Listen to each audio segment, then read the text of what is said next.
subscribe to our channel. 7 Natural Remedies to Treat Acid Reflux. 1. Apple cider vinegar. As previously mentioned, acid reflux is produced when there is very little acid in the stomach. To alleviate this, you can take a spoonful of pure apple cider vinegar without diluting it in a glass of water.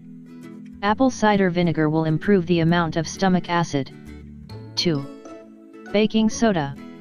Baking soda's properties help neutralize stomach acid, especially when the burning sensation caused by acid reflux exists.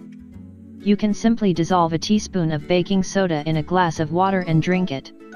It isn't recommended to drink this regularly, but you can drink it when the pain is unbearable.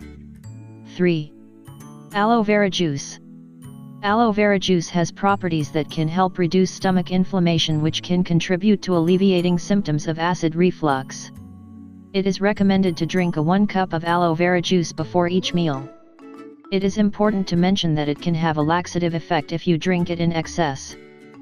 4. Ginger root. Ginger is a powerful root that has gastroprotective properties that help block acid and suppress Helicobacter pylori bacteria. According to studies conducted in 2007, this ingredient is 8 times more powerful than lansoprazole in preventing the formation of ulcers. To take advantage of these properties, it is recommended to prepare a ginger tea, adding 2 or 3 slices of ginger to 2 cups of hot water. Allow it to boil and preferably drink it 20 minutes before each meal. 5. Betaine. Another good option to treat this problem is a betaine hydrochloride supplement, which can be bought at a health food store with no prescription. You should take the recommended amount to alleviate the burning sensation and then reduce it to 1 capsule.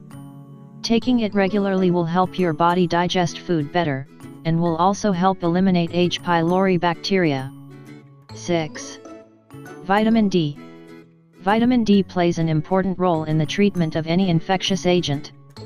When you manage to get higher levels of vitamin D, your body functions better and produces at least 200 microbial peptides that help eradicate all kinds of infectious agents. To increase levels of vitamin D, you can get a healthy amount of sun exposure, or even use tanning beds. You can also buy a vitamin D supplement, but remember that you should also increase your consumption of vitamin K2. 6. Glutamine. According to a study published in 2009, gastrointestinal damage from H. pylori can be related to glutamine amino acid, present in beef, chicken, fish, eggs, lactose products, and some fruits and vegetables. You can also buy a supplement. If you think this information is interesting, share it with your Facebook and Twitter friends. I like the video and subscribe to our channel.